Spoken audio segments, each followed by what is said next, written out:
Yes. So as an independent creator, I love it because anything that pops into my head, I'm the one to decide if I want to do it or I'm not. I don't really like the idea. The plus side to that is obviously the creative freedom. The downside, a little bit less money than a studio person, but I'm okay with that. I have a lot of fun with it. And right now, obviously I have a lot of prints and a lot of pictures that I create, like I said, with the stories. But I'm working on a book right now called TMOD. That's an acronym right now. But I'd say it's a little bit over halfway done, and before 2017, it'll be complete and out. Definitely, I do feel sometimes like I'm missing out on a lot of social events with a lot of other creative people and studio-run events. But it's not that bad, just because obviously we're in the digital age, a highway of information, and I've met loads of artists from Burbank because I come here also for CTNX, and with the internet I've met a lot of people, and then we kind of congregated here, so that was a plus to that. Yeah. But it's not the worst thing. No matter where you are, you could meet people online. The very basic stuff, a lot of emailing. Obviously, DeviantArt is the way to go. You want to tell us a little bit about that? Sure, yeah. A good website called deviantart.com. A lot of artists have that. And it's a art center, but a social website as well. But everyone's an artist on there. And from all skill ranges, from kids who are like 12 in school, just having fun with it, all the way up to Frazetta, everything in between. I mean, you can meet everyone on there. Along with other social media, obviously, Facebook, Instagram, Twitter, YouTube.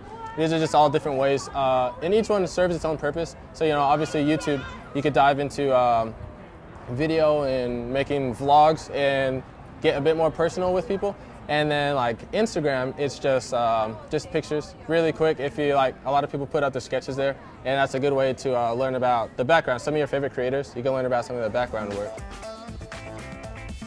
Very first one I went to was, I believe, in 2013, November, and a friendly name a lot of people know, Chris Oatley. So I was checking out his podcast, and he mentioned it, and I looked it up online, and it's not too far away. So I drove down and checked it out, and it was a lot of fun. It's always wonderful to meet other creative people and inspirational. And ever since then, I've been going every year.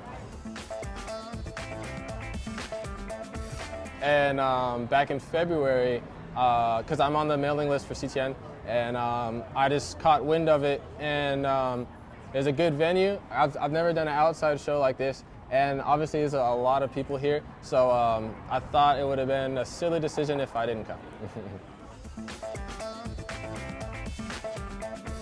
Man, the best advice, that's always tough. I've always really liked the advice that to keep in mind that everything that you're going to create isn't going to be your best. But that's a good thing though, because as a creative person, you should always try different ideas, even if you don't know it's not going to be the best. Because if you keep on saying no to stuff, then you always try to create the best thing. Then you might say no too many times, and you kind of paralyze yourself to not make anything. So even when I have an idea that I think it might be lackluster, I still try to at least sketch it out and dive into it a little bit. So yeah, my best piece of advice, be bold and brave and try, even if you think it'd be a little bit cool, give it a shot. My biggest inspiration is my family. I have 4 siblings, and I'm the youngest, so obviously they always call me the baby of the family, which always bugged me since I was a little kid. But then also, like all families have problems and stuff, so I've seen my family have a lot of ups and downs, and the only thing that kept us together was our relationship with each other when everything else seemed to be falling out.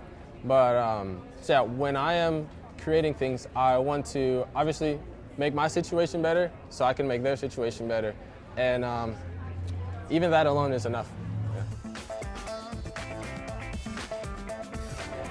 All right, I'll go with completed projects because the project that I'm working on right now is my favorite right now. Yeah. Whatever's after that will be my favorite. But I had an old comic about these people that lived underwater. It was post-apocalyptic, but not in a way that Fallout or something like that. These people just woke up and they were underwater, and then all of a sudden they had like gills on their neck. And I wrote this when I was in high school, and that was just a lot of fun because it's a whole new world. There's no architecture there's no cultures that were already created either. So everyone was kind of like hit the reset button. My most favorite thing in all creative fields, whether it's visual art or film or music, my favorite thing is authenticity.